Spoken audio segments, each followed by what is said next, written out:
આરોપીઓના જામીન નામંજૂર થયા। આજ રોજ નડિયાદની સેશન્સ કોર્ટે જે આરોપીઓના જામીન અરજી નામંજૂર કરતો હુકમ કરેલો છે તે બનાવની વિગત એવી છે કે મૌધા ખાતે રહેતા આરોપી તાહિર હુસેન મલેક તથા આરોપી ફારૂક હુસેન કાલુમિયા શેખ જે બંને આરોપીઓએ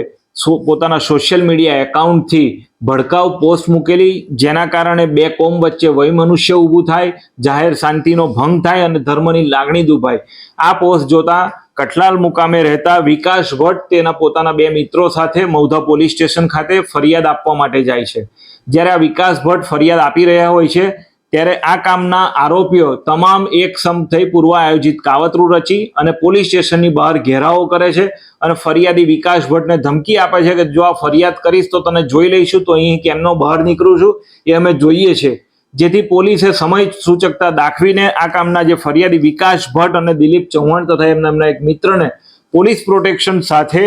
તેઓને પોતાના ઘરે મૂકવા માટે જતી હોય છે। ત્યારે મૌધા બસ સ્ટેન્ડની સામે આ કેસના તમામ આરોપીઓએ એક સમ થઈ અને જે ફરિયાદી પોતાની વેગનાર ગાડીમાં જતો હોય છે તેની ઉપર તલવાર અને પ્રાણઘાતક હથિયારો વડે જીવલેણ હુમલો કરે છે। જે હુમલાની અંદર આ કામના ફરિયાદી દિલીપસિંહ ચૌહાણનો જીવ બચી જાય છે અને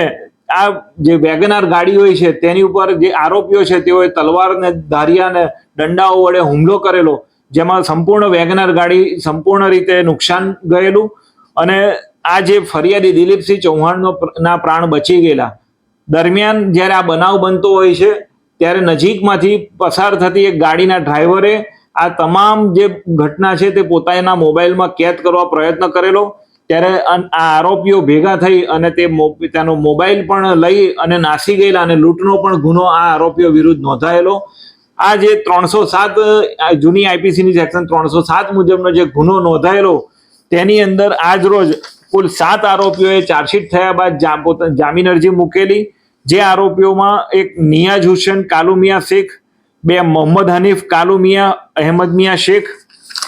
તેમજ તૌસીફ શાહ, અનવર શાહ દીવાન, રમીઝ ખાન, મોહમ્મદ ખાન પઠાણ, શહેજાદ હુસેન, ગુલામ મોહમ્મદ મલેક, વાહિદ હુસેન ઉર્ફે વાયા, ગનીમ મોહમ્મદ મલેક તથા આરોપી જાકીર હુસેન, ગુલામ મોહમ્મદ મલેક આ તમામ આરોપીઓએ ચાર્જશીટ બાદ આજરોજ નડિયાદની additional sessions court Shri PP Purohit સાહેબમાં જામીન અરજી દાખલ કરેલી। જે જામીન અરજી અનુસંધાને પૂરી દલીલો કર્યા બાદ અને સાહેબે આજરોજ આ તમામ આરોપીઓની જે જામીન અરજી છે તે નામંજૂર કરતો હુકમ કરેલો છે।